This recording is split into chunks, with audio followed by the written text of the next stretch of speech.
Hello hi everyone, welcome back to this amazing platform of Physics Wallah. मेरा नाम है भारती और आज हम करने वाले हैं chemical thermodynamics in one shot. बहुत ही क्विक क्रिस्प रिवीजन लेक्चर ये होने वाला है। जिस तरीके से हमने बाकी के लेक्चर्स देखे हैं उसी तरीके से फटाफट से एक बार अगर आपको केमिकल थर्मोडायनामिक्स को रिवाइज करना है, सारे के सारे थ्योरी के पॉइंटर्स एंड सारे के सारे फॉर्मूलाज, तो ये लेक्चर को आप देख सकते हैं। तो चलिए फिर शुरू करते हैं बिना किसी देरी के केमिकल थर्मोडायनामिक्स। चलिए, तो यहाँ पर जैसे कि आपको पता है this is the one shot lecture, तो यहाँ पर हम सारी चीज़ें कवर करने वाले हैं, है ना। वन शॉट के अंदर everything we will cover. Clear? चलिए, तो सबसे पहले यार आप सभी को पता है चैप्टर का नाम क्या है हमारे पास? थर्मोडायनामिक्स। क्या है? थर्मोडायनामिक्स। तो भाई नाम का एक बार संधि विच्छेद अगर हम कर लें तो दो चीज़ों से मिलकर के ये बना है। पहला शब्द है आपके पास थर्मो, दूसरा है dynamics. Thermo is related to heat, है ना। थर्मो फ्लास्क हम जैसे यूज करते हैं, रिलेटेड टू क्या है? हीट, हीट से रिलेटेड है। डायनामिक्स को हम कह सकते हैं जो मोशन में चीज होती है, मूविंग होती है, या फिर हम कह सकते हैं चेंज होना, चेंज आना। ठीक है, क्या आना? चेंज आना। तो हम इसको डायनामिक्स को ये भी लिख सकते हैं, क्या बोल सकते हैं कि ये क्या है? चेंज है। तो ये ऐसी ब्रांच ऑफ केमिस्ट्री है which deals with the exchange of heat और एनर्जी ऑफ किसी भी पर्टिकुलर सिस्टम की। अगर हम बात करते हैं केमिकल सिस्टम की बात करते हैं, है ना, केमिकल रिएक्शन की बात करते हैं, तो वहां पर जो एक्सचेंज ऑफ हीट और एनर्जी की हम बातें कर रहे होते हैं, है ना, उसका डिस्कशन हम कहाँ पर करेंगे? केमिकल थर्मोडायनामिक्स के अंदर करते हैं। तो हम क्या कह सकते हैं? ये क्या है? Branch of chemistry, branch of chemistry which deals with, किसके साथ डील करती है भाई? डील्स विद इंटरचेंज, और वी कैन से, है ना, हम क्या कर सकते हैं? Exchange of energy, exchange of energy in a chemical system, in a chemical system. किसी भी केमिकल सिस्टम की अगर हम बात करते हैं तो वहां पर जो एक्सचेंज ऑफ एनर्जीज के बारे में हम डिस्कशन करेंगे, हीट और एनर्जी, आप कुछ भी लिख सकते हो, है ना, एनर्जी और वी कैन से हीट, तो वो सब हम कहां पर करेंगे? थर्मोडायनामिक्स के अंदर पढ़ते हैं। आई होप आपको बेसिक फंडा समझ में आ गया है कि थर्मोडायनामिक्स में आखिर हमें कवर क्या करना है। ठीक है, चलिए इतनी बात तो समझ में आ गई। अब इस थर्मोडायनामिक्स के अंदर किस किस चीजों का हमें पता चलता है, मतलब कौन कौन सी इंफॉर्मेशन है जो थर्मोडायनामिक्स हमें बता सकती है। ठीक है, उसके बारे में डिस्कशन करते हैं, है ना। ये थर्मो जो है, ये जो हमारी प्यारी थर्मो है, ये हमें किस किस इंफॉर्मेशन के बारे में बताती है? सबसे पहली बात, ये हमें हीट एक्सचेंज के बारे में बताती है, यानी कि केमिकल चेंजेस, एनर्जी चेंज के बारे में बताती है किसी भी केमिकल रिएक्शन के अंदर, इसके बारे में हमें बताएगी। दूसरा हम कह सकते हैं फिजिबिलिटी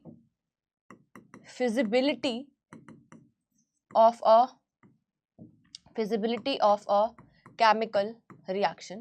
किसी भी केमिकल रिएक्शन की फिजिबिलिटी के बारे में बताती है कि भाई ये केमिकल रिएक्शन होगी भी या नहीं होगी, उसके बारे में भी हमें थर्मो बता सकती है। दूसरा, extent of a chemical reaction, ठीक है, extent of a chemical, extent of a chemical reaction के बारे में भी ये हमें क्या देती है? इंफॉर्मेशन देती है।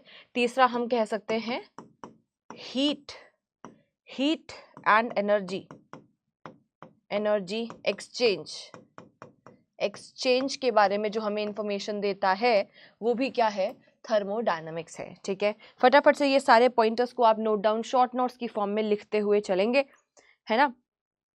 उसके बाद हमें डिस्कशन करना है कि ये तो हो गए भाई क्या क्या चीजें, है ना, हमें इन्फॉर्म होती हैं थर्मो से। इंफॉर्मेशन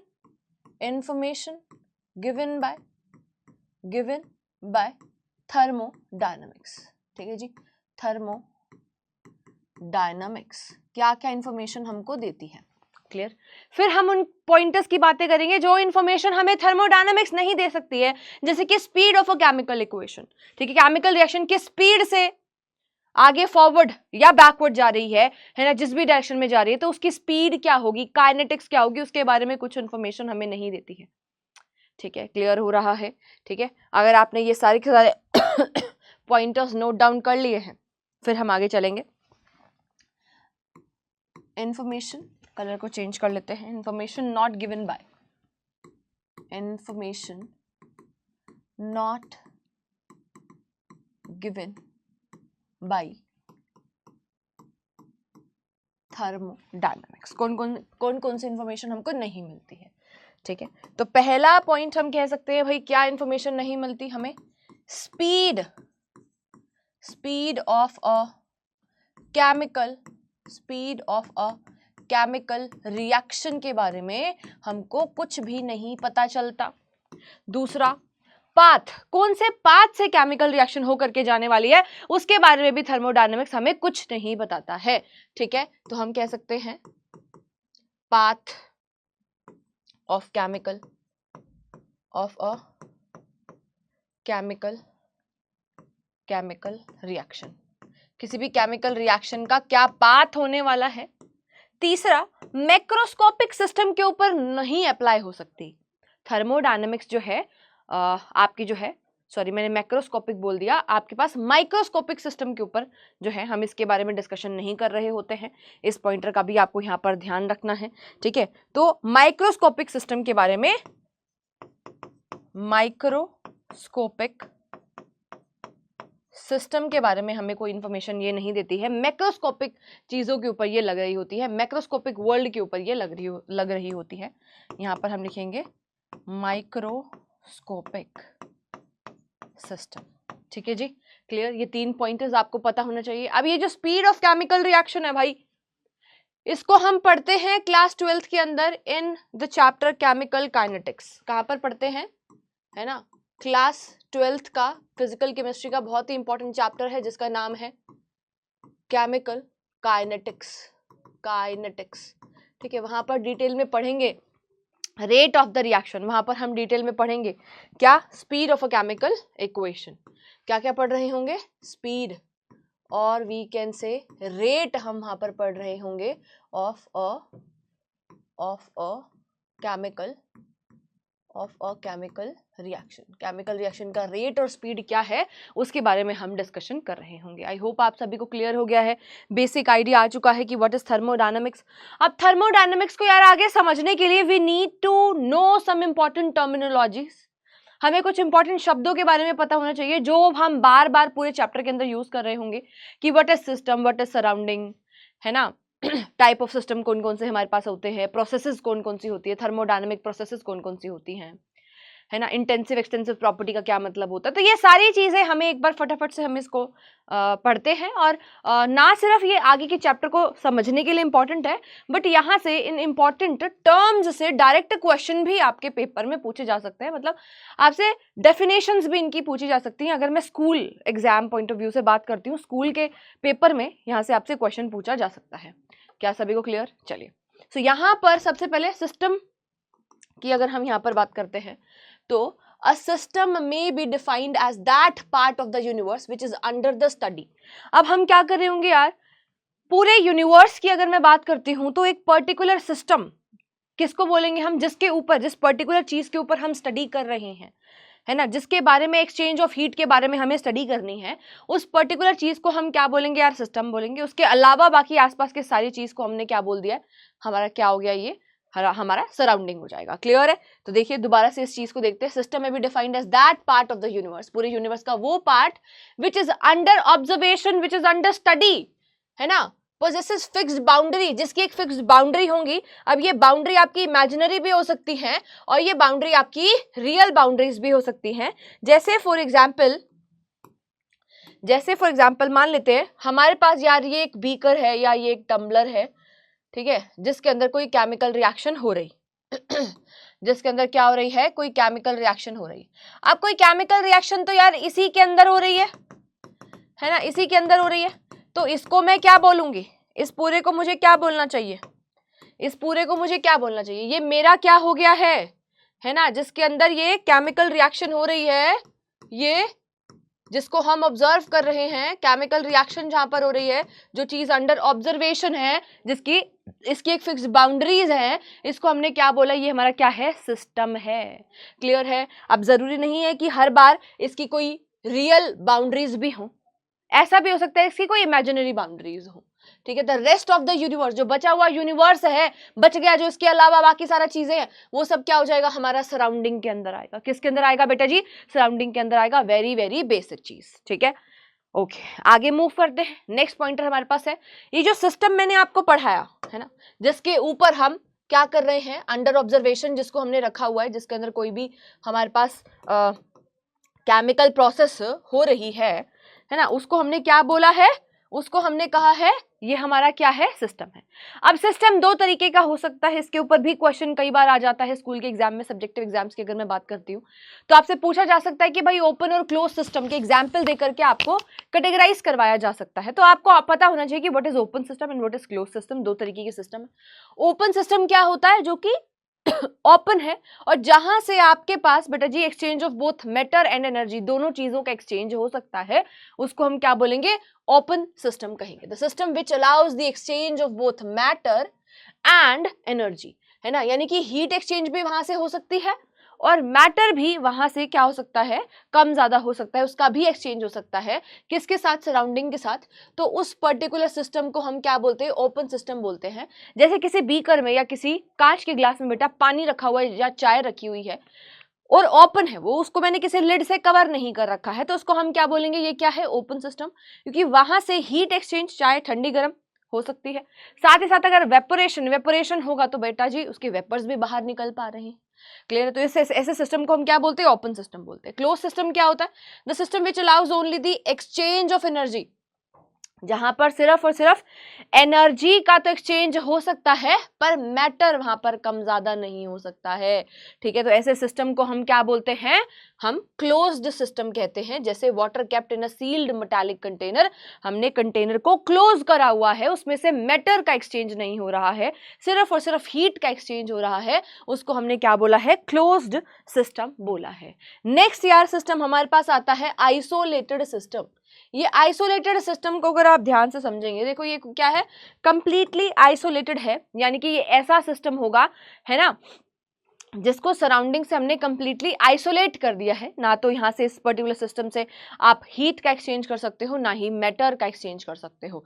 ठीक है, सो थर्मोफ्लास्क हम इसका एग्जाम्पल ले सकते हैं। हम मिल्टन की बॉटल्स, सेलो की बॉटल्स यूज करते हैं, जो कि थर्मोफ्लास्क जिसको हम कहते हैं, थर्मो स्टील की बॉटल्स हम कहते हैं।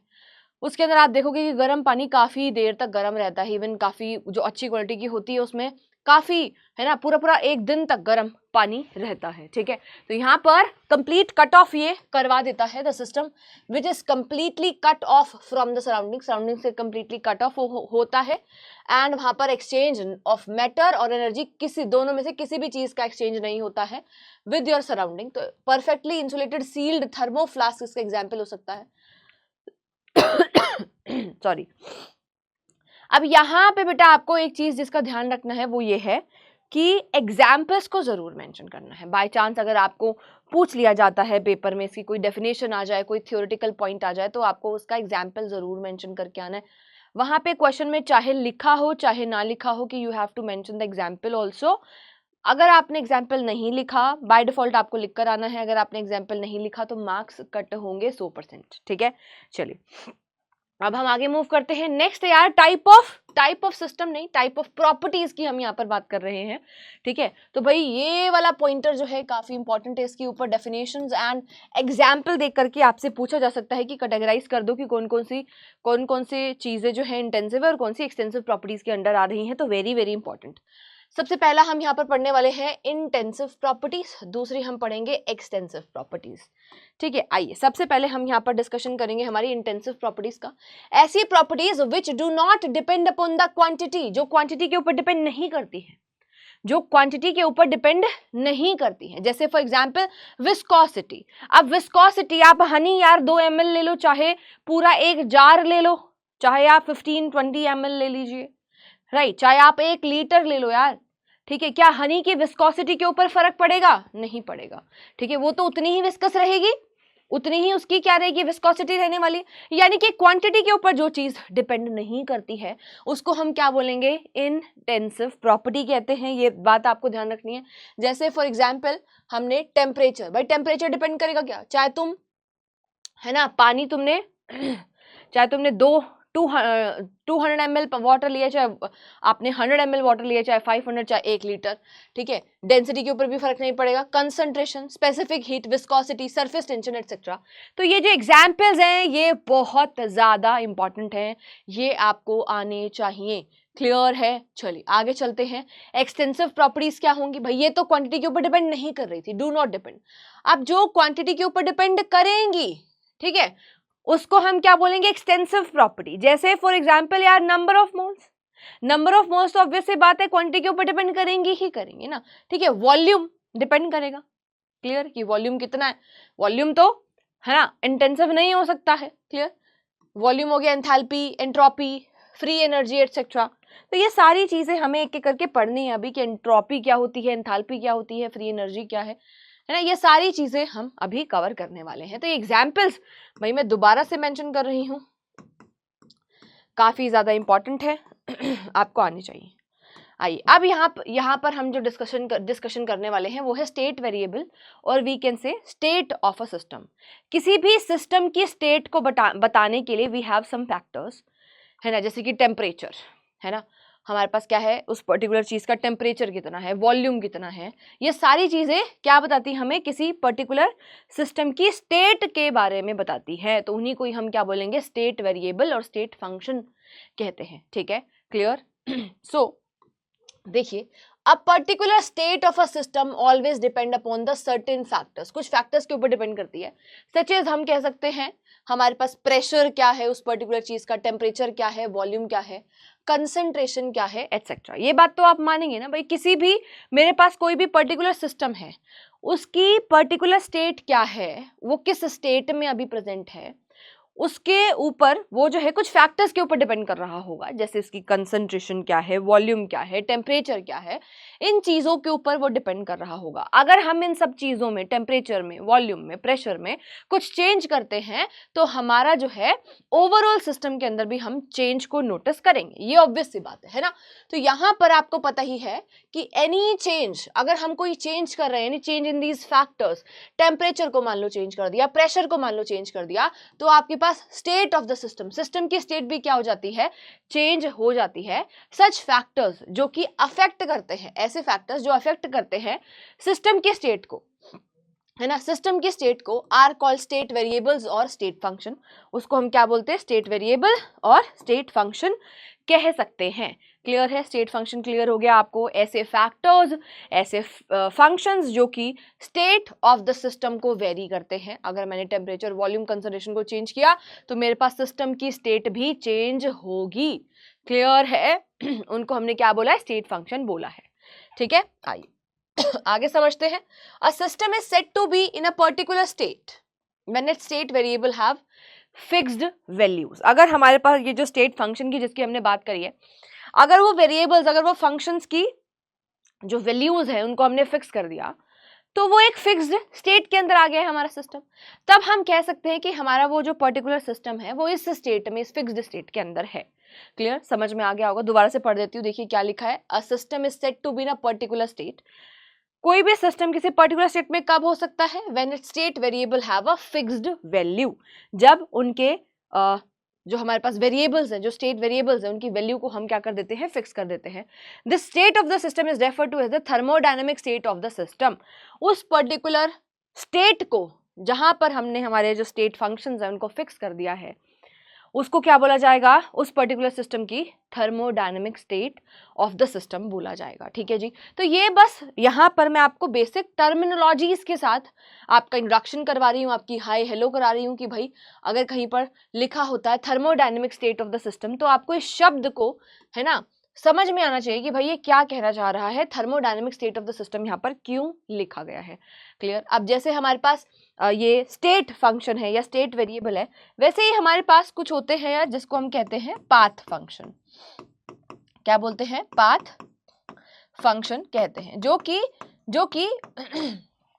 डिपेंड नहीं करता कि पाथ कौन सा लिया है उसके ऊपर, वो है ना जो है किसके पाथ फंक्शन, हमारे पास वो फंक्शंस होते हैं जो कि हमारे जो है क्या आपने टेम्परेचर, प्रेशर, वॉल्यूम लिया है उसके ऊपर कहीं ना कहीं जो है डिपेंड नहीं कर रहे होते हैं।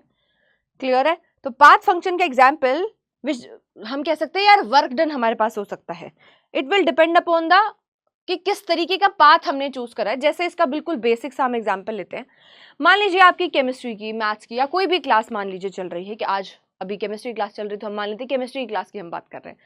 तो मान लेते हैं यार केमिस्ट्री क्लास आपकी 5th फ्लोर के ऊपर चल रही है, ठीक है। तो 5th फ्लोर के ऊपर कोई बच्चा तो लिफ्ट से आएगा, ठीक है, कोई बच्चा सीढ़ियों से आ रहा है। तो इट विल डिपेंड ना कि यहाँ पर कोई बच्चा जो है लिफ्ट से आ रहा है, उसने ज्यादा मेहनत करी, उसके एफर्ट्स ज्यादा होंगे, या फिर उसके ज्यादा एफर्ट्स होंगे जो सीढ़ियों से 5th फ्लोर पे चढ़ करके आ रहा है।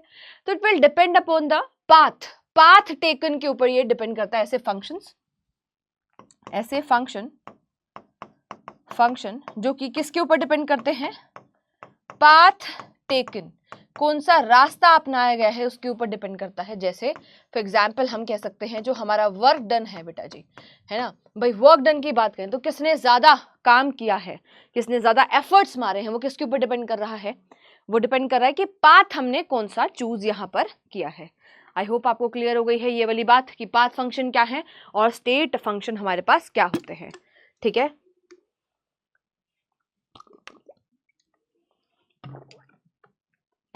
चलिए इसके बाद हम आगे चलेंगे। नेक्स्ट हमारे पास क्या है, देखिए type of processes, thermodynamic processes हमारे पास होती हैं, ठीक है। तो किस किस तरीके की थर्मोडायनेमिक प्रोसेस के बारे में हमें यहाँ पर बात करनी है। आइसोथर्मल हमारे पास प्रोसेस होती है, एडियाबैटिक प्रोसेस होती है, इनके बारे में हमें यहाँ पर बात करनी है। तो सबसे पहले हम प्रोसेस, थर्मोडायनेमिक प्रोसेस का मतलब क्या है, हम क्या करना चाह रहे हैं, हम सिस्टम के ऊपर कुछ काम कर रहे हैं, ठीक है। तो इस चीज को सबसे पहले समझते हैं कि भाई थर्मोडायनेमिक प्रोसेस का मतलब क्या है। यहाँ पर जो टाइप ऑफ प्रोसेस लिखा है, यहाँ पर बेसिकली हम थर्मोडायनेमिक प्रोसेस के बारे में बातें कर रहे हैं। तो देखिए, an operation which brings about a change in the state of a system, जो thermodynamic state of the system है ना, कोई ऐसा ऑपरेशन हमने किया, कोई ऐसा काम हमने किया है जिससे thermodynamic state of the system में कुछ चेंज आया है, इज कॉल्ड थर्मोडायनेमिक प्रोसेस, और सिंपली अ प्रोसेस, उसको हम क्या बोलेंगे, थर्मोडायनेमिक प्रोसेस कह सकते हैं, या फिर क्या कह सकते हैं कि वो क्या है, कोई प्रोसेस के अंडर को, कुछ प्रोसेस उसके अंदर हुई है। तो थर्मोडायनेमिक सिस्टम में undergo the following type of process, है ना। अब थर्मोडायनेमिक सिस्टम के अंदर अलग अलग तरीके की थर्मोडायनेमिक प्रोसेसेस हो सकती हैं। जैसे सबसे पहले हम यहाँ पर बात करेंगे हमारी आइसोथर्मल प्रोसेस के बारे में। आइसोथर्मल का मतलब क्या होता है ना, आइसो मतलब सेम, थर्मल मतलब थर्मल शब्द रिलेटेड है हीट से, यानी कि जब आपके पास टेम्परेचर हम क्या रख देते हैं, कांस्टेंट रख देते हैं, उसको हम तो आइसोथर्मल प्रोसेस बोलते हैं। The process occurring at the constant temperature, जो कि कांस्टेंट टेम्परेचर के ऊपर होती है। डेल्टा टी आपके पास यहाँ पर क्या हो गया है, 0 हो गया है, is called an isothermal process. इसको हमने क्या बोला है, आइसोथर्मल प्रोसेस बोला है। क्या सभी को क्लियर हो गया है, isothermal process, temperature constant. Adiabatic का मतलब है यार हीट एक्सचेंज वहां पर नहीं होगी, डेल्टा क्यू जो है ना, जो चेंज इन हीट यहाँ पर होने वाला है वो क्या होगा, 0, ये आपको ध्यान रखना है। No exchange of heat, this point is very very important. Adiabatic process के बारे में बहुत बार एमसीक्यू के अंदर स्कूल वाले जो है क्वेश्चन बना करके देते हैं, तो आप इसको इंपॉर्टेंट मार्क करके यहाँ पर रख सकते हैं। The process involving no exchange of heat between system and surrounding, जब सिस्टम और सराउंडिंग के अंदर किसी तरीके की कोई भी हीट एक्सचेंज ना हो रही हो, ठीक है, उसको हमने क्या बोला है, हमारा एडियाबैटिक प्रोसेस बोला है, ठीक है। नेक्स्ट है यार आइसोबारिक, फिर हमें डिस्कस करना है आइसोकोरिक। आइसोबारिक, यहाँ पर अगर बार आ रहा है, बार किसकी यूनिट है बेटा जी, आपके पास प्रेशर की यूनिट है, यानी कि आइसोबारिक अगर लिखा है तो समझ जाना कि हमारे पास कांस्टेंट, एट कांस्टेंट प्रेशर की हम यहाँ पर बातें करेंगे, ठीक है। और अगर आइसोकोरिक लिखा है, क्या लिखा है, आइसोकोरिक लिखा है, यानी कि यहाँ पर हम कांस्टेंट वॉल्यूम की बातें कर रहे होंगे, ठीक है, कांस्टेंट वॉल्यूम की बातें कर रहे होंगे। एक हमने कहा यार, एक ऐसी प्रोसेस पढ़ी जिसमें टेम्परेचर कांस्टेंट था, फिर हमने कहा कि यार no exchange of heat, heat क्या होनी चाहिए, डेल्टा क्यू क्या होना चाहिए, 0 होना चाहिए, चेंज इन हीट यहाँ पर ना आए, उसको एडियाबैटिक बोला। तीसरी हमने बोला कांस्टेंट प्रेशर, कांस्टेंट प्रेशर वाली क्या बोली हमने, isobaric. The process which occur at the constant pressure, जब डेल्टा पी आपके पास 0 है, उसको हमने आइसोबारिक प्रोसेस कहा। और लास्ट में हम आइसोकोरिक पढ़ने जा रहे हैं, the process occurring at the constant volume, जो कांस्टेंट वॉल्यूम के ऊपर हो रही है, डेल्टा वी आपके पास क्या आ रहा है, 0 आ रहा है, उसको हम क्या बोलते हैं, आइसोकोरिक प्रोसेस कहते हैं। आगे चलते हैं। नेक्स्ट है यार साइक्लिक प्रोसेस, अपने पास क्या होती है ना, साइक्लिक प्रोसेस है कि कोई सिस्टम है जो ए से बी में गया है और B से फिर C में, और C से फिर D, और D से वापस से A में आ रहा है, तो ऐसा ये पाथ को फॉलो कर रहा है, तो इसको हम क्या बोलेंगे, साइक्लिक सिस्टम, है ना। इनिशियल, फाइनल और इनिशियली वो आ तो वापस A पे ही रहा है, पर वो एक साइक्लिक पाथवे के थ्रू अगर आ रहा है तो उसको हमने साइक्लिक प्रोसेस बोला है। देखिए, when the initial and the final state, जब इनिशियल और फाइनल स्टेट जो सिस्टम की है in a process are the same, जब इनिशियल और फाइनल स्टेट क्या है, सेम ए पॉइंट है, the process is called the cyclic process. ऐसे प्रोसेस को हमने क्या बोला है, साइक्लिक प्रोसेस बोला है। क्लियर है। रिवर्सिबल एंड इरिवर्सिबल के बारे में बातें कर लेते हैं, काफी इंपॉर्टेंट है। रिवर्सिबल एंड इरिवर्सिबल इंपॉर्टेंट है। रिवर्सिबल क्या होगी, जो वापस आ सकती है सेम उसी चीज के ऊपर, जो रिवर्स हो सकती है, और इरिवर्सिबल क्या है, जो कि वापस से रिवर्स नहीं हो सकती है। ठीक है, देखिए, when the process is carried out infinitesimally slowly, अगर बहुत ही ज्यादा छोटे छोटे स्टेप्स के अंदर हमने उस प्रोसेस को किया है, ठीक है, तो बहुत छोटे छोटे स्टेप्स को अगर हमने किया है तो उसको हम वापस से रिवर्स, उस चेंज को वापस से हम रिवर्स कर सकते हैं, तो वो किसके अंदर आ जाएगी, हमारे पास रिवर्सिबल के अंदर आएगी। ठीक है, in such a way that each steps remain in equilibrium, और हर एक स्टेप जो है वो इक्विलिब्रियम के अंदर है विद द प्रीवियस स्टेप। ठीक है, and the process could be reversed at any stage, और जब इतने ज्यादा इनफाइनाइट सिमिली स्टेप्स के अंदर हम उस प्रोसेस को करवा रहे हैं, ठीक है, तो उसको हम किसी भी स्टेप के ऊपर रिवर्स बैक कर सकते हैं। ठीक है, तो ऐसी प्रोसेस को हमने क्या बोला यार, कैसी हो जाएगी, this is called the reversible process, इसको हम रिवर्सिबल प्रोसेस कहते हैं। जबकि अगर कोई प्रोसेस हमारी एकदम से अंडरगो जा रही है अ बिग चेंज, उसको वापस से रिवर्स करना हमारे लिए क्या हो जाएगा, टफ हो जाएगा, तो वो क्या हो जाएगी, हमारे पास इरिवर्सिबल प्रोसेस हो जाती है। ठीक है, क्लियर है। चलिए, अब यहाँ पर mode of transference of energy की हम बातें करने वाले हैं, किस तरीके से हमारे पास एनर्जी का ट्रांसफर हम करते हैं। दो तरीके से, हीट एंड वर्क, दो तरीके से हम यहाँ पर एक्सचेंज की बातें करेंगे। सबसे पहले हम हीट, जिसको हम क्यू से रिप्रेजेंट करते हैं, वो जानते हैं, क्या क्या इसके यूनिट्स हैं, क्या क्या इंपॉर्टेंट पॉइंटर्स हैं, सबको आपको शॉर्ट नोट्स की फॉर्म में लिखते हुए चलना है। हीट क्या है, फॉर्म ऑफ एनर्जी, आप सभी को पता है हीट क्या है, form of energy exchange between a system and its surrounding. ठीक है, सिस्टम और सराउंडिंग के बीच में जो एक्सचेंज ऑफ एनर्जी हो रहा है ना, उसको हमने क्या बोला है, हीट बोला है। ठीक है, when two are at different temperature is called the heat surrounding, according to the international convention के हिसाब से, जब भी हीट एब्जॉर्ब होगी तो आपके पास Q की वैल्यू क्या आएगी बेटा जी, very very normal, heat absorb हो रही है तो पॉजिटिव आएगी। हीट अगर किसी सिस्टम से बाहर निकलती है, हीट को हम रिप्रेजेंट कर रहे हैं Q से, अगर हीट इवॉल्व हो रही है तो Q इज नेगेटिव, Q क्या होगा, नेगेटिव होगा। Heat changes are measured in the calorie, heat changes को हम कैलोरी में, kilo calorie, joule, kilo joule के अंदर मेजर करते हैं। और SI यूनिट की अगर हम बात करें हमारी हीट की, तो वो क्या होती है, किलो जूल को हम मानते हैं। SI यूनिट ऑफ हीट हमारे पास क्या है, किलो जूल को हम मानेंगे। क्या सभी को सारे पॉइंटर्स क्लियर हो गए हैं। मेन बात यहाँ पर ये दोनों पॉइंटर्स थे, कौन कौन से, कि Q आपके पास पॉजिटिव कब रहेगा, जब हीट एब्जॉर्ब हो रही है, और Q नेगेटिव कब रहेगा, जब आपके पास हीट जो है वो रिलीज हो रही है किसी सिस्टम से। बाकी यूनिट्स के बारे में भी आपको इंफॉर्मेशन होनी चाहिए। अब हम डिस्कशन करते हैं हमारे वर्क के ऊपर। वर्क को W से हम रिप्रेजेंट करते हैं, ये क्या है, another mode of transference of energy हम कह सकते हैं। ठीक है, अब यहाँ पर जो शब्द है, हम यहाँ पर बेसिकली थर्मोडायनेमिक वर्क के बारे में बातें करने वाले इस चैप्टर के अंदर। The term work usually refers to the mechanical work, usually mechanical work के बारे में हम बातें कर रहे होते हैं, which is said to have been done. ठीक है, if the point of application of force is displaced in the direction of the force. ठीक है, ये बात आपको पता ही है कि ये चीजें तो आपने फिजिक्स के अंदर भी पढ़ रखी हैं कि हमारे पास वर्क क्या होता है। ठीक है, फोर्स इनटू डिस्प्लेसमेंट, हम ये चीजें पढ़ते हैं। ठीक है, चलिए, तो यहाँ पर ये जो पॉइंटर्स हैं, ये जो साइन कन्वेंशन हमें बता रहा है, ये बहुत ज्यादा इंपॉर्टेंट है। Work done on the system, अगर किसी सिस्टम के ऊपर हम वर्क डन करवा रहे हैं, work done on the system हो रहा है, तो वो क्या होगा बेटा जी, positive. Work done by the system अगर होता है तो वो उस केस में W हमारे पास क्या आ जाता है सॉरी, नेगेटिव हो जाता है। Work done on the system positive, work done by the system अगर होता है तो वो नेगेटिव होता है। और यहाँ पर SI यूनिट की अगर हम बात करते हैं वर्क की, तो वो क्या होती है, जूल होती है। आई होप आप सभी को क्लियर है। जल्दी से इसको नोट डाउन करेंगे सारे के सारे पॉइंटर्स को। उसके बाद हम चलने वाले हैं आगे, ठीक है जी।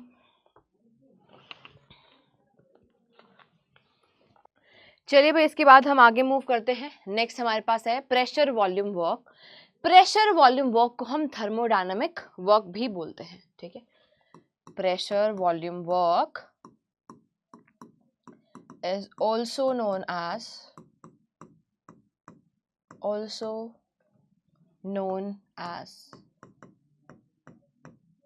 thermodynamic work. अब आप सभी को पता है यार, वर्क की अगर हम बात करते हैं तो माइनस पी डेल्टा वी हमारे पास आ जाएगा। वर्क की अगर हम बातें करें तो हमारे पास क्या आ जाएगा यार, minus P delta we.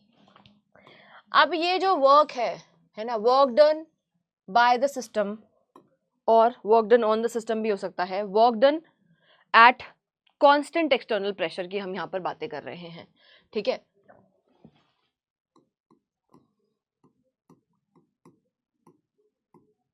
Work done at constant external pressure की हम यहाँ पर बातें कर रहे हैं। तो पहली चीज क्या हो सकती है, यहाँ पर गैस का एक्सपेंशन भी हो सकता है। क्या हो सकता है, एक्सपेंशन ऑफ गैस हो सकता है। और दूसरा आपके पास क्या हो सकता है बेटा जी, कंप्रेशन ऑफ गैस भी हो सकता है। क्या हो सकता है,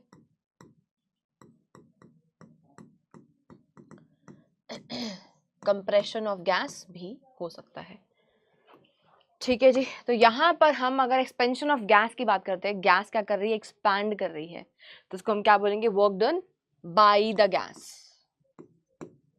work done by the gas, clear है। और दूसरा हमारे पास क्या हो रहा है, compression of the gas. Gas को कंप्रेस करे तो work done on the system हो रहा है ना, work done on the system इस केस में हो रहा है। तो work done by the gas, sorry expansion की बात करें, work done by the system या बाय द गैस की अगर हम बात करते हैं, सिस्टम लिख लीजिए, है ना। तो इस केस में एक्सपेंशन हो रहा है, यानी कि डेल्टा वी आपके पास यहाँ पर पॉजिटिव आएगा। डेल्टा वी अगर आपके पास यहाँ पर पॉजिटिव आ रहा है तो आपके पास जो वर्क डन यहाँ पर आने वाला है, वर्क यहाँ पे आने वाला है, वो क्या आएगा, नेगेटिव आएगा। ऑब्वियस सी बात है, इक्वेशन में डाल करके हम देख सकते हैं। कंप्रेशन का मतलब क्या हुआ कि डेल्टा वी अपने पास यहाँ पर नेगेटिव, तो जो वर्क डन यहाँ पर आने वाला है वो क्या आ जाएगा, पॉजिटिव आएगा। ये बातें आपको पता होनी चाहिए, क्लियर है, समझ में आ गई, ठीक है। Work done when the gas expands और कंट्रैक्ट्स अंडर द कांस्टेंट प्रेशर, ठीक है। तो हम यहाँ पर किसकी बात कर रहे हैं, वर्क डन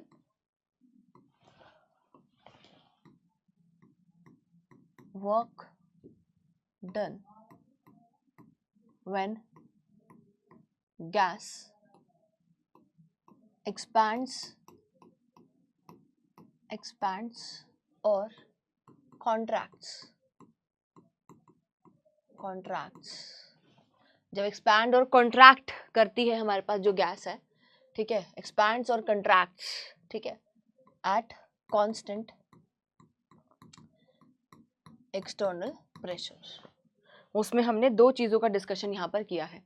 चलिए अब यहाँ पर हम आगे W रिवर्सिबल की अगर बात करते हैं तो आप सभी को पता है किसके बराबर होता है W रिवर्सिबल, है ना। हमारे पास 2.303 nRT log 10 V2 by V1, right. या फिर हम कह सकते हैं -2.303 nRT log, यहाँ पर बेस 10 नहीं भी लिखा हो तो आपको पता होगा यार यहाँ पर कि बेस अपने पास 10 ही आएगा, P1 by P2।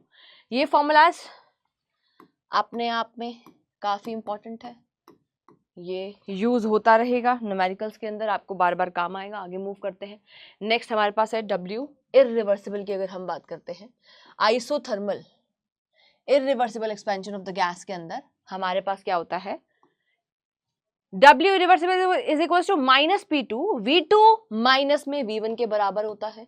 Another important formula जो आपको पता होना चाहिए। तो यहाँ पर P2 हमारे पास क्या है, फाइनल प्रेशर है, V1 इनिशियल वॉल्यूम है, V2 हमारे पास क्या है, फाइनल वॉल्यूम है। ये बात भी आपको पता यहाँ पर होनी चाहिए, बहुत ही सिंपल एंड बेसिक। चलिए इसी के साथ आगे मूव करते हैं। Energy changes during the chemical reaction के बारे में बातें करेंगे कि किसी भी केमिकल रिएक्शन में किस तरीके के एनर्जी चेंजेस के बारे में हम यहाँ पर डिस्कशन करते हैं। ठीक है, देखिए, A chemical reaction always involves the rearrangement of bonds existing between the atom or a molecule। किसी भी मॉलिक्यूल के अंदर जो पहले से बॉन्ड प्रेजेंट है ना, वो उसके अंदर क्या होगा, रीअरेंजमेंट होगा। कोई भी अगर केमिकल इक्वेशन वहां पर हो रही है, ठीक है, इसी वजह से यहाँ पर रीअरेंजमेंट की बात करिए एटम्स ऑफ मॉलिक्यूल की, रिएक्टेंट के, ताकि हम क्या बना पाए, वहां पे प्रोडक्ट बना पाए। ठीक है, since the bond energy varies from one bond to the another bond, there must be energy change. ठीक है, तो यहाँ पर जब बॉन्ड एनर्जी अलग अलग होगी तो यहाँ पर आपके पास जो केमिकल रिएक्शन वहां पर हो रही है, वहां पर कुछ हीट का, कुछ एनर्जी का भी एक्सचेंज हम देखेंगे। तो किस किस तरीके के यहाँ पर एक्सचेंज के बारे में हमें डिस्कशन करना है, एक एक करके शुरू करते हैं। सबसे पहले है हीट एनर्जी। तो आपको पता है यार, ऐसी केमिकल प्रोसेसेस भी हमारे पास होती हैं जिसमें हीट आपकी रिलीज हो रही होती है। ठीक है, और कुछ ऐसे भी होती है जहाँ पर एब्जॉर्प्शन, कुछ केमिकल रिएक्शंस को करवाने के लिए we need to supply the heat, हमको बाहर से हीट सप्लाई करना पड़ता है। ऐसी भी केमिकल प्रोसेस हमारे पास होती है। तो जहाँ पर हीट रिलीज हो रही होती है उसको हम एक्सोथर्मिक प्रोसेस कहते हैं, और जहाँ पर absorption of energy, absorption of heat हो रहा होता है उसको हम क्या बोलते हैं, एंडोथर्मिक बोलते हैं। ठीक है, आगे चलिए, लाइट एनर्जी की बात करें तो ऐसी भी हमारे पास प्रोसेसेस हैं जहां पर मुझे लाइट एनर्जी को देना पड़ रहा है, और ऐसे भी प्रोसेसेस हैं जहां पर लाइट एनर्जी हमारे पास रिलीज हो रही है, एमिशन ऑफ लाइट हो रहा है, और कहीं पर रिएक्शन को करवाने के लिए we have to supply the energy in the form of light, हमको सप्लाई करना पड़ रहा है, यानी कि सनलाइट की प्रेजेंस में होने वाली रिएक्शंस की हम यहाँ पर बात कर रहे हैं। ठीक है, आगे चलते हैं। मैकेनिकल एनर्जी, यहाँ पर गैसोलीन का आपको क्या दिखा रखा है, कंबशन और वीकेंसी ऑक्सीडेशन दिखा रखा है। तो इस केस में मैकेनिकल एनर्जी बेटा जी हम कह सकते हैं कि इसका एक्सचेंज हो रहा है। पर तुम कहोगे मैम यहाँ पर तो हीट रिलीज हो रही है। बिल्कुल, हीट रिलीज हो रही है, और इस हीट की वजह से जो है प्रेशर से आपके पास जो है जो एक्सपेंशन होगा, जो आपके पास गैसेस रिलीज हो रही होंगी वो थोड़ी सी स्पीड से रिलीज होंगी, जो कि heat energy will convert into the kinetic energy, और ये kinetic energy further mechanical energy के अंदर कन्वर्ट कर दी जाती है। इस वजह से हमने यहाँ पर मेंशन करा है क्या, मैकेनिकल एनर्जी। ठीक है, नेक्स्ट है इलेक्ट्रिकल एनर्जी। इसके बारे में भी आप इलेक्ट्रोकेमिस्ट्री के अंदर डिटेल के अंदर पढ़ेंगे। ठीक है, डिटेल स्टडी हमको करनी है कि हमारे पास कुछ रिएक्शंस ऐसी होती हैं जिसमें हम क्या करते हैं, किसी केमिकल रिएक्शन को करवाने के लिए we will provide the electrical energy, और किसी प्रोसेस में रिएक्शन स्पॉन्टेनियस होती है, और रिएक्शन होने के बाद वहां पर हमारे को क्या मिलता है बेटा जी, बल्ब ग्लो करता हुआ दिखाई देता है, यानी कि केमिकल एनर्जी को हमने इलेक्ट्रिकल एनर्जी के अंदर कन्वर्ट कर दिया, तो इसलिए यहाँ पर लिखा गया है इलेक्ट्रिकल एनर्जी। ठीक है जी, 12th में डिटेल में डिस्कशन इसके बारे में होगा। अब इसके बाद हम आगे मूव करेंगे, कुछ और इंपॉर्टेंट टर्म्स के बारे में सीखते हैं, जैसे कि इंटरनल एनर्जी क्या होता है। Internal energy is the some total of all the energy possessed by a system. किसी भी सिस्टम के अंदर कौन कौन सी एनर्जीज प्रेजेंट है, उन सभी का सम टोटल को हम उसकी इंटरनल एनर्जी बोलते हैं। इंटरनल एनर्जी को हम U से रिप्रेजेंट करते हैं। मैक्सिमम जगह पर आपको U के फॉर्म में ही रिप्रेजेंट किया हुआ दिखाई देगा। ठीक है, इसके डेफिनेशन पॉइंट ऑफ व्यू से देखें तो भाई इंटरनल एनर्जी काफ़ी इंपॉर्टेंट होती है। ठीक है, sum total of all the energies, तो the total amount of energy associated with a fixed amount of a substance under a given condition, under given set of condition is called internal energy. उसको हम internal energy बोलेंगे, और we can say intrinsic energy भी हम कह सकते हैं।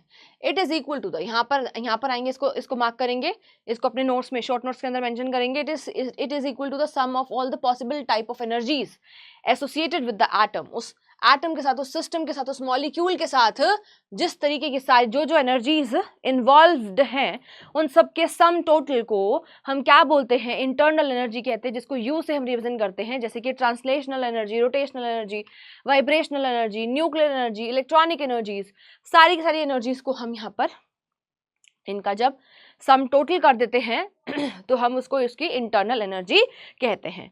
अब इसके अलावा यहाँ पर अगर हम ग्रेविटेशनल एनर्जी की बात करते हैं, यहाँ पर एक्सेप्शन हमारे पास आता है, ये क्वेश्चन पूछा जा सकता है आपसे 4-5 ऑप्शन दे करके, है ना।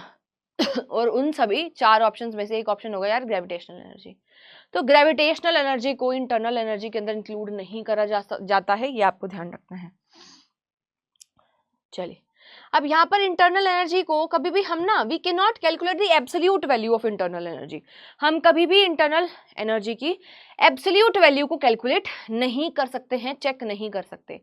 हम क्या चेक कर सकते हैं? हम चेंज इन इंटरनल एनर्जी निकाल सकते हैं कि पहले कितनी थी और अब कितनी है। उस चेंज को, डेल्टा यू को हम कैलकुलेट कर सकते हैं। हम कभी भी इंटरनल एनर्जी की एग्जैक्ट वैल्यू नहीं बता सकते हैं, एब्सोल्यूट वैल्यू नहीं बता सकते कि इस पर्टिकुलर सिस्टम के अंदर, इस पर्टिकुलर सिस्टम पे, इस पर्टिकुलर पॉइंट के ऊपर कितनी internal energy. We can always calculate the change. हम क्या निकाल सकते हैं? डेल्टा यू हम निकाल सकते हैं।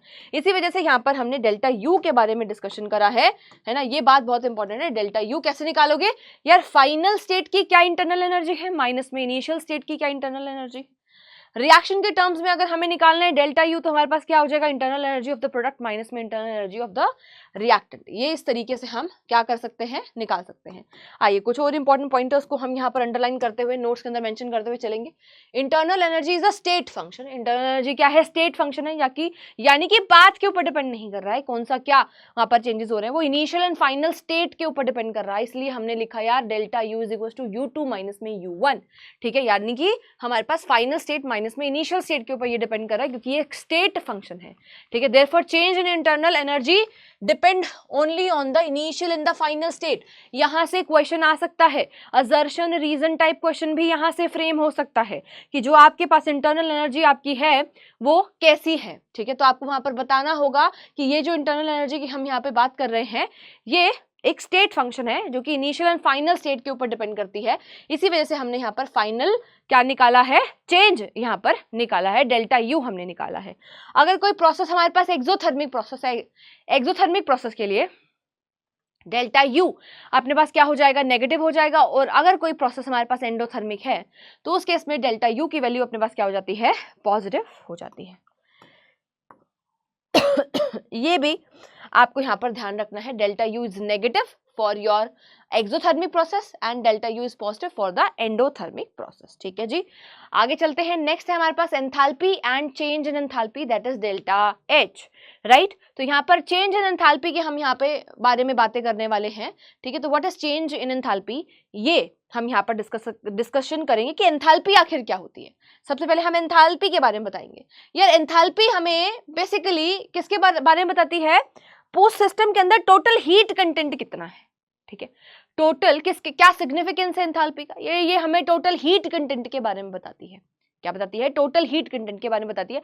यानी कि इंटरनल एनर्जी प्लस में उसके ऊपर जो काम कर रखा है हमने, जो थर्मोडायनामिक वर्क हमने करा है, उसके कॉम्बिनेशन को हमने क्या बोल दिया? हमने एंथैल्पी बोला है। ठीक है, आइए, this is also, this term is very very important. ये 12th में भी आपके काम आती है एंथैल्पी।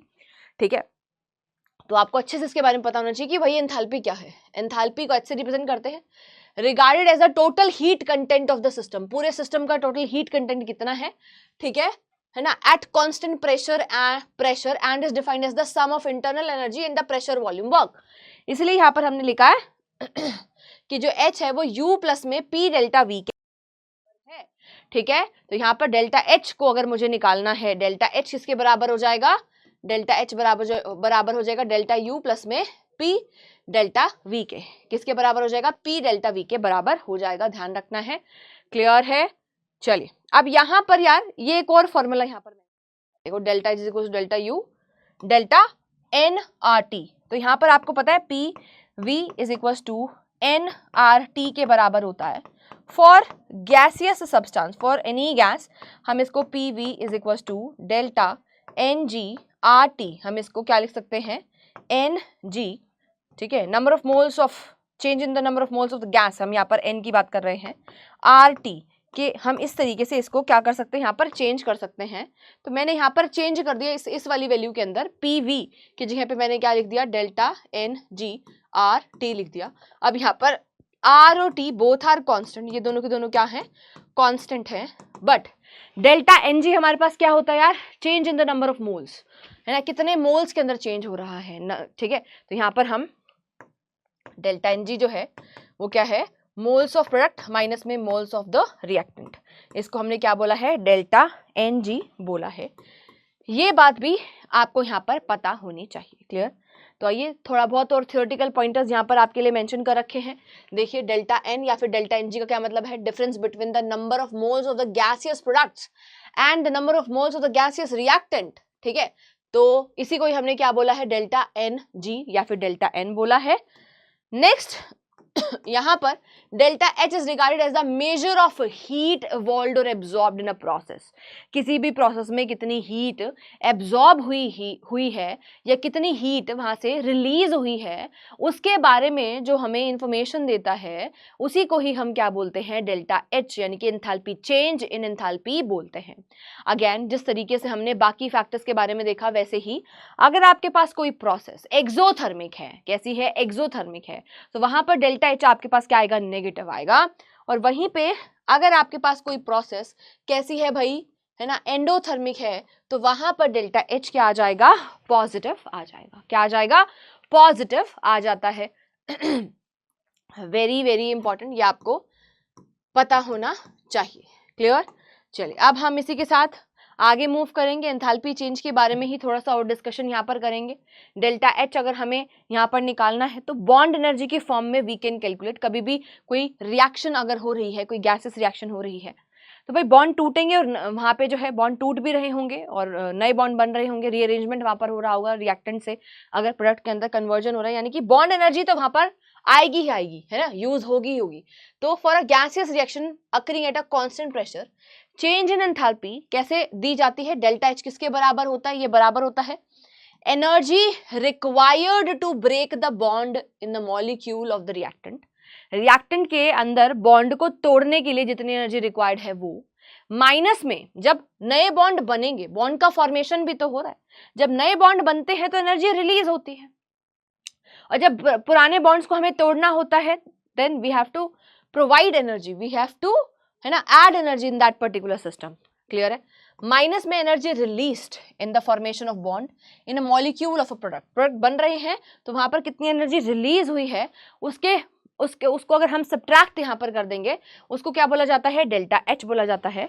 तो हम कह सकते हैं डेल्टा H किसके बराबर है, summation bond energy of reactant minus में बॉन्ड एनर्जी ऑफ प्रोडक्ट के बराबर है। इसको आप मार्क करके अपने पास रख सकते हैं अपने अपने नोट्स के अंदर, where BE represents the bond energy के बारे में। तो भाई अब हमें शुरू करना है first law of thermodynamics. Basically जो फर्स्ट लॉ ऑफ थर्मोडायनेमिक्स होता है वो law of conservation of energy ही है। ठीक है, energy can neither be created nor be destroyed. Clear है? एनर्जी जो है वो क्या रहती है, कंजर्व रहती है। यही कौन बता रहा है हमें, फर्स्ट लॉ ऑफ थर्मोडायनेमिक्स भी बताता है। Energy can neither be created nor be destroyed although it can be converted from one form to another form. Right? अब ये स्टेटमेंट हम बचपन से पढ़ते आ रहे हैं, यही सेम चीज लॉ ऑफ थर्मोडायनेमिक्स भी बताता है। आपको ध्यान रखना है कि जो हमारा फर्स्ट लॉ ऑफ थर्मो है वो क्या है, law of conservation of energy ही तो है। ये वाला पॉइंट आप सभी को ध्यान रखना है। ठीक है, चलिए इसी के कुछ और स्टेटमेंट्स है जो हम देख लेते हैं एक बार। देखिए ये थ्योरी के पॉइंटर्स आप सभी के लिए दिए गए हैं, आप इसको रीड आउट करके अपने नोट्स में लिख सकते हैं। The total energy of an isolated system remains constant although it may changes from one form to another form, but जो टोटल एनर्जी है हमारे पास, जो टोटल एनर्जी है ऑफ योर आइसोलेटेड सिस्टम का वो क्या रहता है, कांस्टेंट रहता है। ये बात आपको ध्यान रखनी है। क्लियर है? आगे चलते हैं। whenever the quantity of some form of energy disappears exactly equivalent amount of energy of some other form appears। मतलब वही है कि यहाँ पर हो क्या रहा है, ओवरऑल एनर्जी हमारे पास कंजर्व है, पर एक फॉर्म से दूसरे फॉर्म के अंदर कन्वर्जन तो हो रहा है। राइट? ये स्टेटमेंट आप पढ़ लेंगे। इस चीज का मैथमेटिकली हम एक बार देखते हैं क्या होगा। देखिए मेरे पास मान लीजिए यहाँ पर एक क्या है, हमने क्या ले लिया है, बीकर। ठीक है, एक बीकर ले लिया है जिसकी इंटरनल एनर्जी हमारे पास, जिसकी initial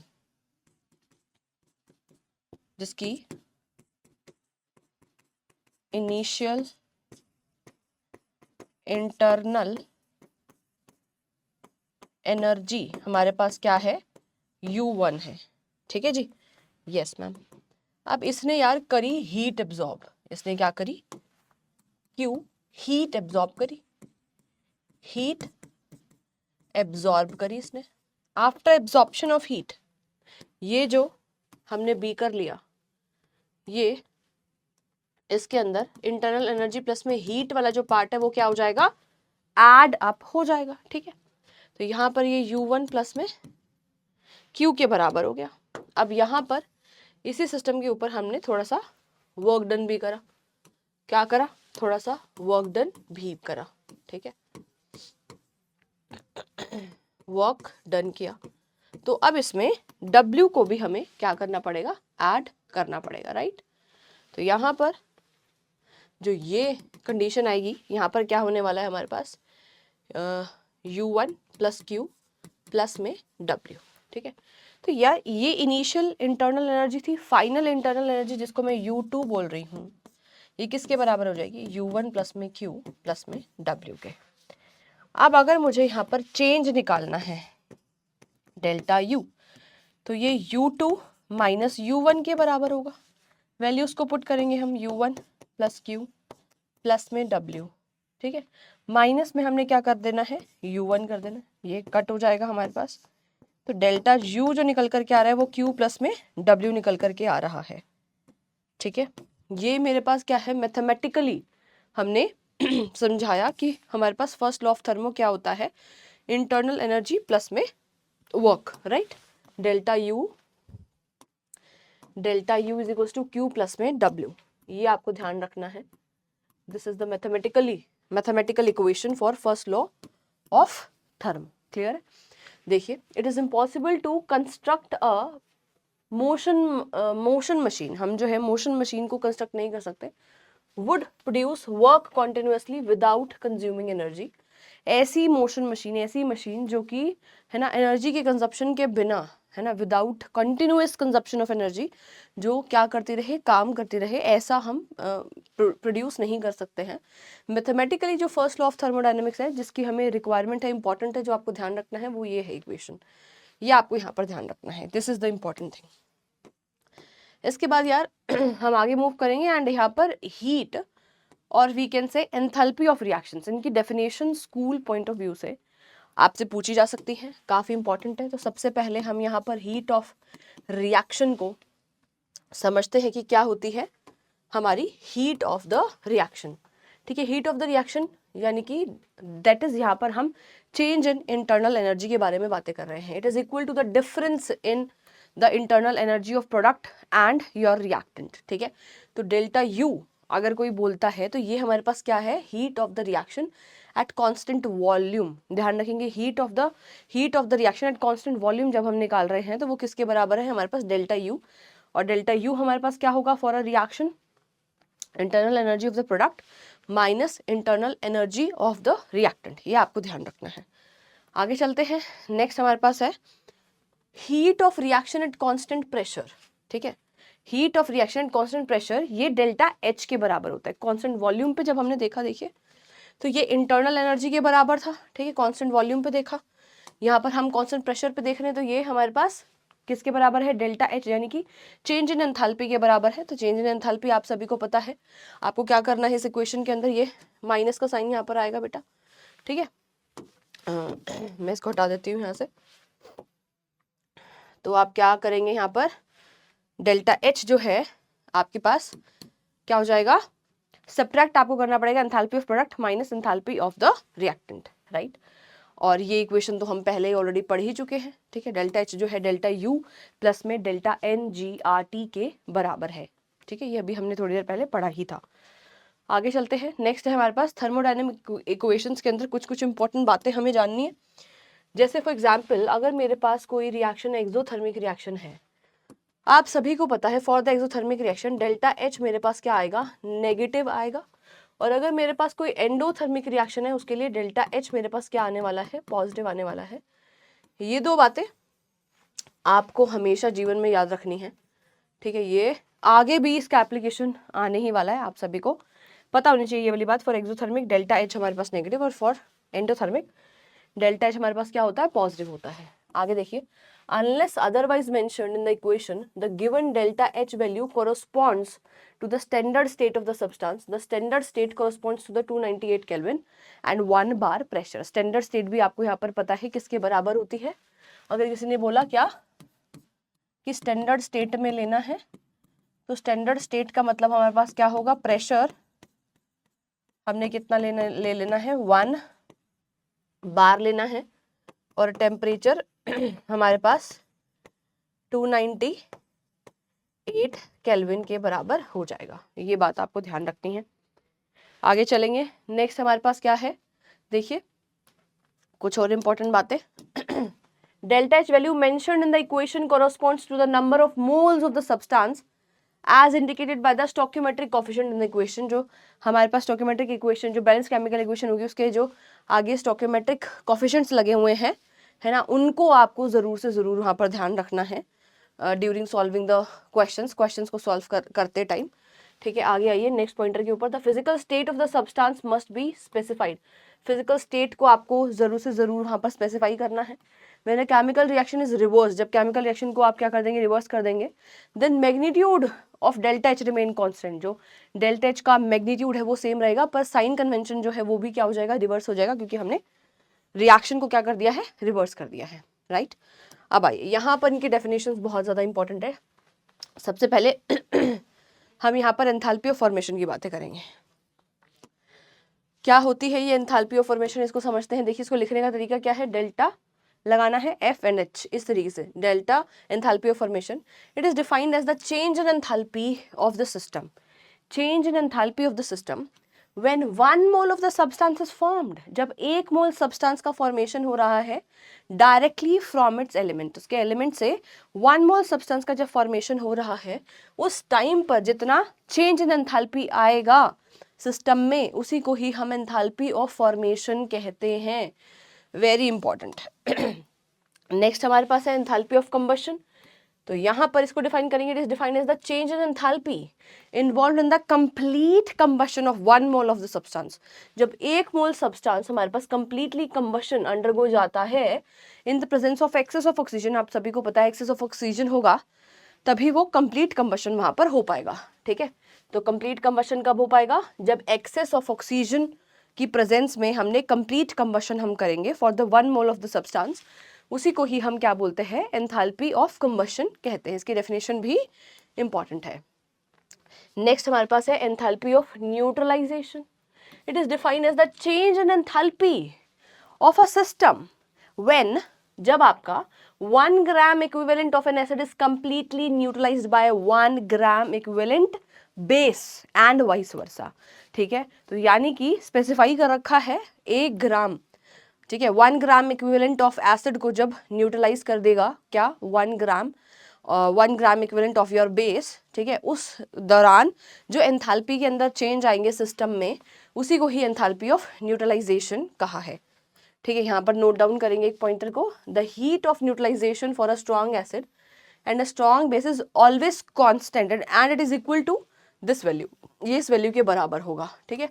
This is because the neutralization of 1 gram of equivalent of any strong acid with 1 gram equivalent of any strong base involve the combination of 1 gram equivalent of each H positive and OH negative. Simple सी बात है, दोनों का 1 ग्राम involve हो रहा है, that's why ये value जो है वो फिक्स रहेगी। ये बात आपको यहाँ पर ध्यान रखनी है, ठीक है। अब ये यहाँ पर आपको जो है weak acid and weak base के बारे में बता रखा है। ये वैल्यू वीक एसिड और वीक बेस होंगे तब लेस देन 5.57.1 किलो जूल के बराबर आएगी, ठीक है। ये बात भी आपको ध्यान रखनी है, जब वीक एसिड और बेस होंगे तब क्या होगा, ठीक है। नेक्स्ट है हमारे पास enthalpy of solution. Enthalpy of solution क्या होता है, it is defined as the change in enthalpy of the system, change in enthalpy of the system when 1 mole of the substance, मैं बार बार यहाँ पर डिफाइन करते टाइम क्या बोल रही हूँ, 1 मोल ऑफ सब्सटेंस को हम कंसिडर कर रहे हैं is dissolved in the large access, जब 1 मोल सब्सटेंस को हमने लार्ज एक्सेस के अंदर क्या कर रखा है, डिसॉल्व कर रखा है, उसको हमने क्या बोला है, एंथैल्पी ऑफ सॉल्यूशन कहा है। ठीक है, next enthalpy of fusion, it is defined as the change in enthalpy of the system. System की एंथैल्पी के अंदर चेंज आना, जब फ्यूजन का मतलब क्या होता है, मेल्टिंग, जब अपने पास 1 mole of the solid substance is converted, ठीक है, 1 mole of the solid substance is converted into the liquid state and at its melting point. Fusion मतलब मेल्टिंग ना, तो मेल्ट कौन करेगा लिक्विड तो करेगा नहीं, ऑब्वियसली बात है सॉलिड ही करेगा, तो सॉलिड जो है वो मेल्ट कर रहा है, ध्यान रखना है इस चीज को। ठीक है, नेक्स्ट हमारे पास क्या है, एंथैल्पी ऑफ वेपराइजेशन। ये क्या होता है, it is defined as the change in enthalpy of the system, change in enthalpy of the system. ठीक है, वेपराइजेशन मतलब वेपर बन रहा है, लिक्विड के वेपर बनेंगे। ठीक है, तो ध्यान रखेंगे, when 1 mole of the liquid changes into the vapour gaseous state at its boiling point. ठीक है, तो उसको हमने क्या बोला, एंथैल्पी ऑफ वेपराइजेशन कहा है। नेक्स्ट है हमारे पास एंथैल्पी ऑफ सब्लिमेशन। सब्लिमेशन क्या होता है, जब डायरेक्ट चेंज होता है हमारे पास क्या, कोई सॉलिड चीज है ना, without coming into the liquid state directly change हो जाता है हमारे पास गैसियस स्टेट के अंदर, वेपर स्टेट के अंदर। Change in enthalpy of the system when 1 mole of the solid is directly converted to the gaseous state, जब 1 मोल सॉलिड डायरेक्टली कन्वर्ट हो जाता है आपके गैसियस स्टेट के अंदर, तो उसको हमने क्या बोला, एंथैल्पी ऑफ द सब्लिमेशन बोला है। ये वैल्यूज आपको मेंशन करके दे रखी है ये एग्जाम्पल के लिए दे रखी है, इसको आप ध्यान रख सकते हैं। एंथैल्पी ऑफ ट्रांजिशन में आप एलोट्रॉप्स को जानते हैं, ठीक है, जैसे कार्बन के एलोट्रॉप्स होते हैं हमारे पास, डायमंड होता है, ग्रेफाइट होता है। ठीक है, तो यहाँ पर किस तरीके से ट्रांजिशन का किस तरीके से हो रहा है ये आपको देखना है।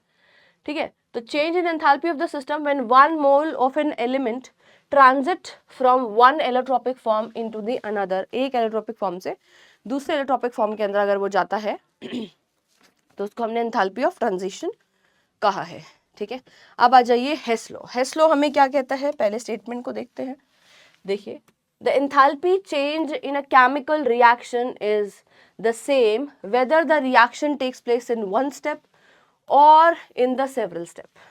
ठीक है, अगर कोई रिएक्शन चाहे वो एक स्टेप में हो चाहे वो मल्टीपल स्टेप्स के अंदर हो, आपके पास एंथैल्पी चेंज उस पर्टिकुलर केमिकल रिएक्शन का क्या रहेगा, वो सेम ही रहता है। If it takes place in the several steps में है तो उसको हम एड अप कर देंगे, जिस तरीके से अकॉर्डिंग टू द हेस लॉ हम यहाँ पर लगाएंगे।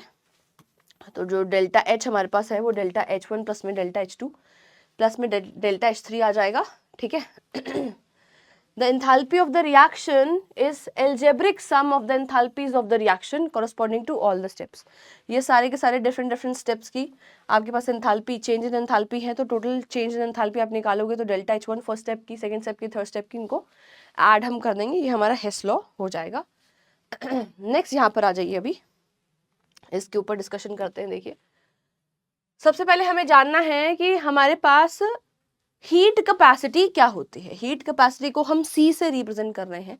Again definitions and formulas important है। देखिए, हीट कैपेसिटी सबसे पहले हम जानेंगे, फिर specific heat capacity, then molar heat capacity को हम यहाँ पर हमें समझना होगा। ठीक है, तो सबसे पहले हम जानते हैं यार हीट कैपेसिटी का क्या मतलब है। देखिए, quantity of heat required to raise the temperature of the system, quantity of the heat required to raise the temperature of the system by 1 degree Celsius और वी कैन से 1 केल्विन से अगर मुझे किसी सब्सटेंस का temperature को बढ़ाना है, उसी को ही heat capacity of the system कहते हैं। उसी को ही क्या बोलेंगे, heat capacity of the system कहते हैं। अब ये किसके बराबर होगा, C is equals to Q upon में डेल्टा T। Q हमारे पास क्या है, हीट है, आप सभी को पता है, Q अपॉन में डेल्टा T, ये आपको ध्यान रखना है। मैं फिर से रिपीट कर रही हूँ यहाँ पर, क्या चीज़, आपकी heat capacity, that is C क्या होता है ना। देखिए, quantity of heat required to raise the temperature of the substance. ठीक है, हमने टेम्परेचर किसी सिस्टम के टेम्परेचर को रेज करने के लिए, ठीक है, कितना टेम्परेचर हमको, हम 1 डिग्री से टेम्परेचर को बढ़ाएंगे। ध्यान रखना क्या लिखा है यहाँ पर, quantity of heat required to raise the temperature of the system just by the 1 degree Celsius or we can say 1 Kelvin, उतना बढ़ाने के लिए है ना, जितनी हीट रिक्वायर्ड है उसी को ही हम क्या बोलते हैं, हीट कैपेसिटी बोलते हैं, which is Q by delta T। अब आ जाइए स्पेसिफिक हीट कैपेसिटी पर। स्पेसिफिक हीट कैपेसिटी के ऊपर आ जाइए। Specific heat capacity of a system is the amount of heat required to raise the temperature of a unit mass of the substance by 1 degree substance ठीक है, by 1 degree Celsius। 1 degree Celsius बढ़ा रहे हैं, पर हम यहाँ पर क्या बोला, temperature of a unit mass, एक यूनिट मास के टेम्परेचर को बढ़ाने के लिए कितनी हमें अमाउंट ऑफ हीट रिक्वायर्ड है। देखिए स्पेसिफिक हीट के लिए for m gram of substance heat required हमारे पास C है, m ग्राम सब्सटेंस है मेरे पास कोई, है ना। यूनिट मास के लिए निकाल रहे हैं तो उसको हमने स्पेसिफिक क्या बोला, हीट कैपेसिटी बोला। जब हम m ग्राम के लिए निकाल रहे हैं, है ना, for m gram of substance heat required कितनी है, C, ठीक है। m ग्राम ऑफ सब्सटेंस के लिए हीट रिक्वायर्ड क्या है हमारे पास, C है। फॉर 1 ग्राम यूनिटी के लिए 1 gram of substance heat required क्या हो जाएगी, C अपॉन में m हो जाएगा। इसी को ही हमने क्या बोला है, स्पेसिफिक हीट बोला है।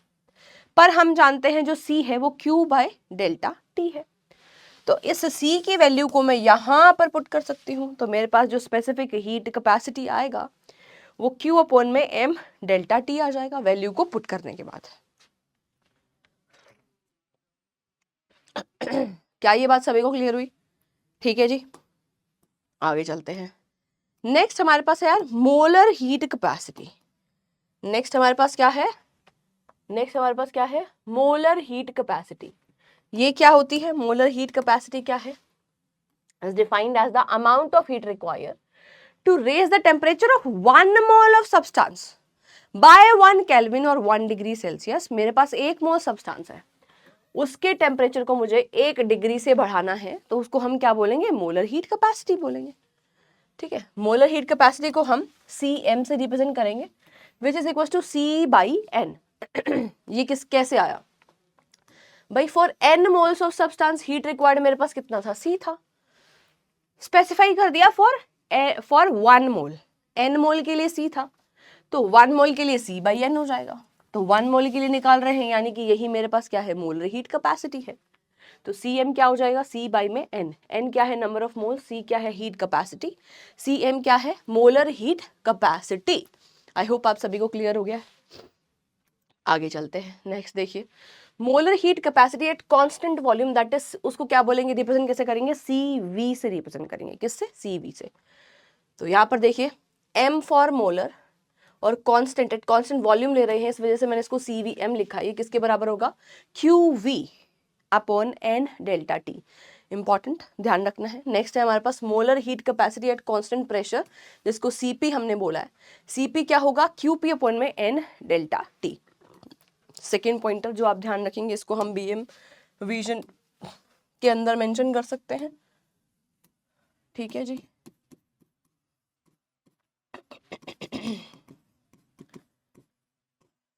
Clear, yes. यहाँ पर इधर आ जाइए, अब QV जो है वो डेल्टा U के बराबर है, QV डेल्टा U के बराबर है, और QP जो है वो डेल्टा H के बराबर है।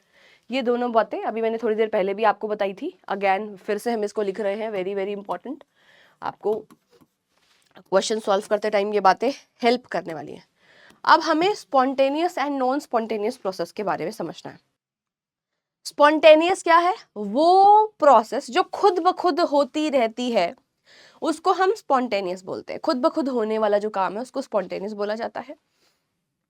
और नॉन स्पॉन्टेनियस क्या होता है, जो खुद ब खुद नहीं होता, ठीक है, जिसको करवाने के लिए बाहर से एक्सटर्नल फोर्स एनर्जी हमें देनी पड़ती है, वो नॉन स्पॉन्टेनियस प्रोसेस होती है।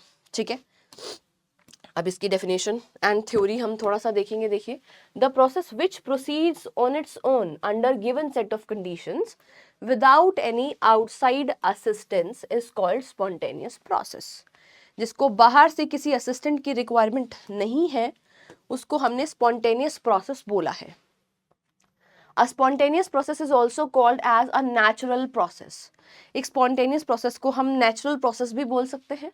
It always tends towards equilibrium, ये हमेशा equilibrium की ओर बढ़ेगी, and is irreversible, ये reaction completion की तरफ बढ़ेगी हमेशा, और ये जो process होगी ये irreversible process होगी, क्योंकि ये complete होना चाहती है, spontaneous है, खुद ब खुद हो रही है।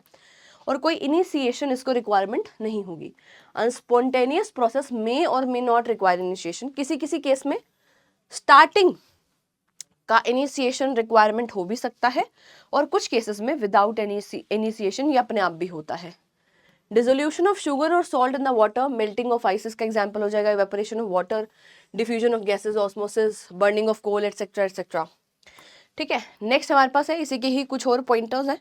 देखिए, a spontaneous process once initiated occur without any external assistance, अपने आप होगी। ठीक है, इट इज इरिवर्सिबल प्रोसेस, ये बात भी सही है। नेक्स्ट है spontaneous process always proceeds in the direction which leads to the attainment of equilibrium, equilibrium वो अचीव करना चाहेगी। ठीक है, इक्विलिब्रियम की तरफ वो बढ़ेगी।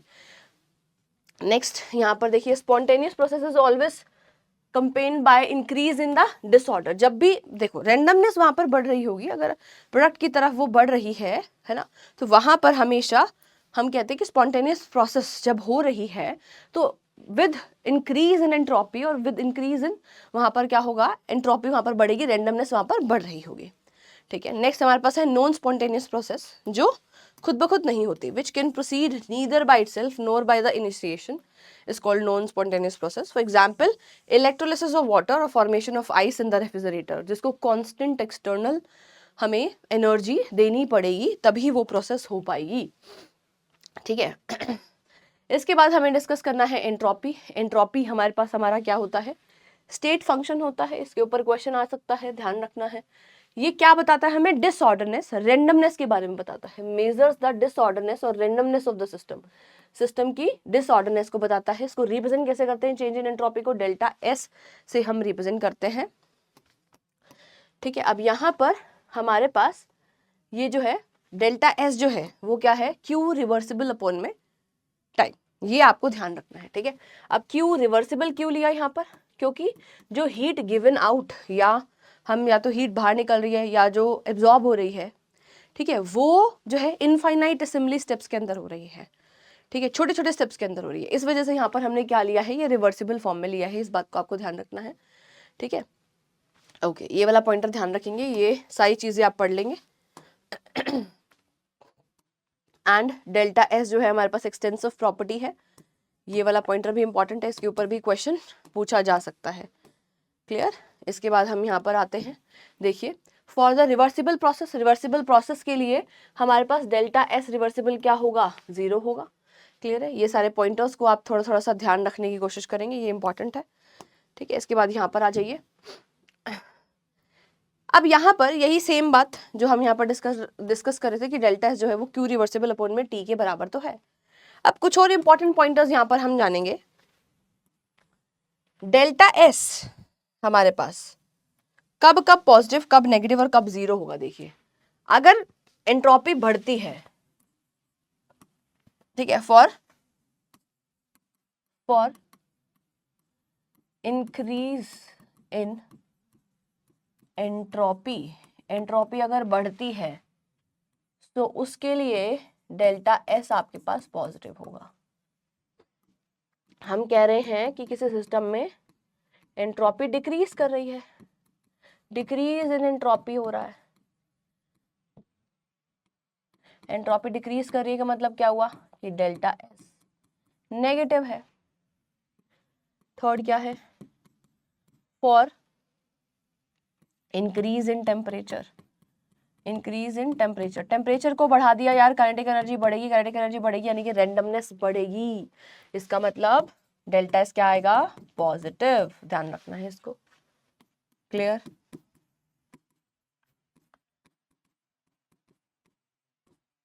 चलिए fourth pointer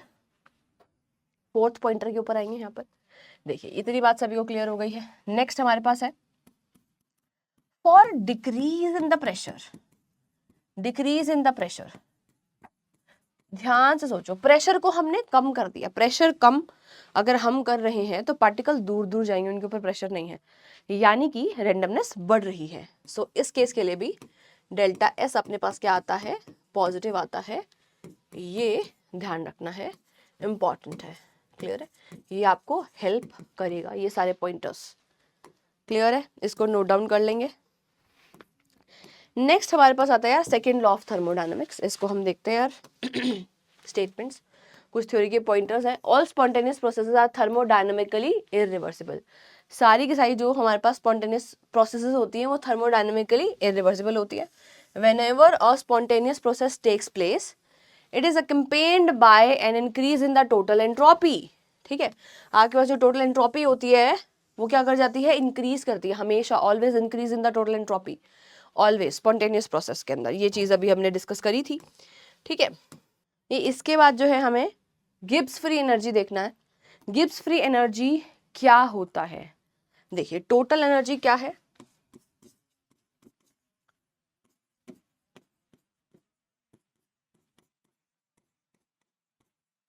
useful energy plus में रैंडम एनर्जी। तो ये जो यूजफुल एनर्जी है यही हमारे पास क्या होती है, गिब्स फ्री एनर्जी होती है, ध्यान रखना है। The maximum amount of energy available for the system during the process for doing the useful work. ठीक है, for doing the useful work under constant temperature and pressure condition is called Gibbs free energy. Clear? Okay, तो यहाँ पर delta G जो होता है वो delta H minus में टी डेल्टा एस के बराबर होता है। एंड यहाँ पर हम डेल्टा जी को यूज करते हैं for telling the spontaneity of the chemical reaction, कि केमिकल रिएक्शन अपने आप से हो जाएगी या नहीं होगी, स्पॉन्टेनिटी को बताने के लिए। यही हमारे पास हमारा लास्ट टॉपिक भी है, स्पॉन्टेनिटी ऑफ द प्रोसेस को बताने के लिए। क्या हम डेल्टा एच को यूज कर सकते हैं? बिल्कुल कर सकते हैं, delta H as a criteria for spontaneity. पर ये क्या ये परमानेंट तरीका है? नहीं, ऐसा कुछ नहीं है, इसलिए तो हमने डेल्टा जी को यूज करा। देखिए the decrease in the enthalpy, अगर आपके पास डेल्टा एच नेगेटिव है, helps in the occurrence of a chemical reaction. ठीक है, but it can not be regarded as the only criteria for the spontaneity. हम स्पॉन्टेनिटी का इसको ओनली एक क्राइटेरिया नहीं बना सकते हैं, बिकॉज बहुत सारी एंडोथर्मिक रिएक्शन जिसमें डेल्टा एच हमारे पास पॉजिटिव होता है वो भी रिएक्शंस कैसी हैं, स्पॉन्टेनियस हो सकती हैं। तो ये एक पक्का श्योर तरीका तो नहीं है। नेक्स्ट है, क्या हम डेल्टा एस से बता सकते हैं? यस, अभी अभी हमने पढ़ा भी कि डेल्टा एस जब हमारे पास बढ़ रहा है, रैंडमनेस बढ़ रही है, यानी कि वो रिएक्शन स्पॉन्टेनियस है, फॉर द स्पॉन्टेनियस रिएक्शन। पर क्या हमेशा ही ऐसा हो रहा है ना? फिर भी हम, है ना, उसको रिगार्ड नहीं कर सकते, उसको पक्का क्राइटेरिया नहीं मान सकते स्पॉन्टेनिटी का। ठीक है, because several reaction involving decrease in the entropy are also found to be spontaneous. बहुत सारी कुछ ऐसी रिएक्शंस भी थी जिसमें आपके पास डेल्टा एस तो जो है वो डिक्रीज करता है, बट फिर भी वो स्पॉन्टेनियस है। ठीक है, अच्छा, इसी से मुझे एक और क्वेश्चन याद आता है कि बॉइल्ड एग, हमने एक एग को क्या किया, बॉइल करा। बॉइल्ड एग शोज क्या? Option number A, increase in entropy, और option number B, decrease in entropy. ठीक है, तो बहुत सारे बच्चे को लगेगा यार बॉइलिंग एग पहले वो लिक्विड फॉर्म में था, बॉईल करने के बाद वो हार्ड हो गया है तो एंट्रोपी डिक्रीज कर गई, डिक्रीज इन एंट्रोपी। नहीं, ऐसा नहीं है, इंक्रीज इन एंट्रोपी ही आएगा। क्यों? क्योंकि वहां पर डीनेचुरेशन ऑफ प्रोटीन हो जाता है वाइल हीटिंग, तो उसके जो हेलिकल स्ट्रक्चर्स थे, उसके जो पैक्ड स्ट्रक्चर थे वो अब खुल चुके हैं, जिसकी वजह से प्रोटीन की बात मैं यहाँ पर कर रही हूँ, तो वो ओपन होने की वजह से, है ना, डीनेचुरेशन होने की वजह से उसका शेप जो है डिस्टोर्ट हो गया है, जिसकी वजह से रेंडमनेस हमारे पास माइक्रोस्कोपिक लेवल पे हम क्या कह सकते हैं, वो इंक्रीज ही हुई है। इस बात को भी आपको ध्यान रखना है।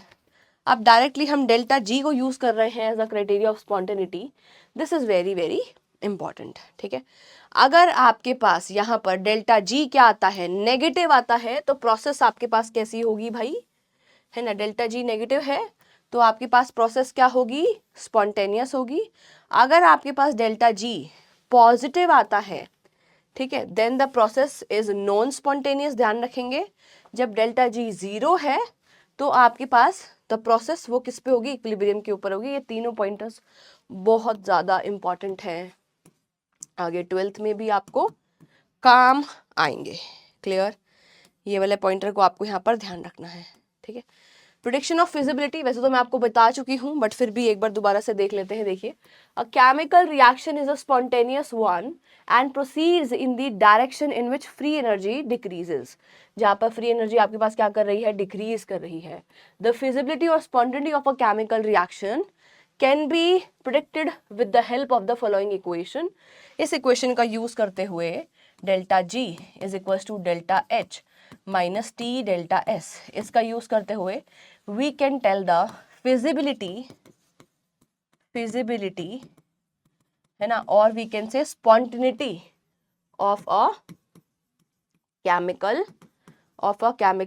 reaction. किसी chemical reaction की spontaneity को हम बता सकते हैं, ध्यान रखना है. क्लियर? अब यहाँ पर आप सभी को बताइए यार, हमें स्टैंडर्ड कंडीशन के ऊपर अगर डेल्टा निकालना है ना, तो यहाँ पर हमने क्या कर दिया, प्रोडक्ट माइनस में रिएक्टेंट कर दिया. सिंपल सी बात है यार. चलिए, इसी के साथ हमने एक क्विक रिवीजन कंप्लीट थ्योरी का कर लिया है. आई होप आपको जो है रिवीजन में इस लेक्चर ने हेल्प किया होगा. अब आपको यहाँ से शॉर्ट नोट्स बना लेने हैं, इस लेक्चर से शॉर्ट नोट्स बना लेने हैं. ठीक है जी, एंड रिवीजन कर लेंगे. अब हम मिलेंगे अगली क्लास में. तब तक के लिए अपनी हेल्थ का ध्यान रखेंगे. Keep learning and keep growing. Bye bye everyone.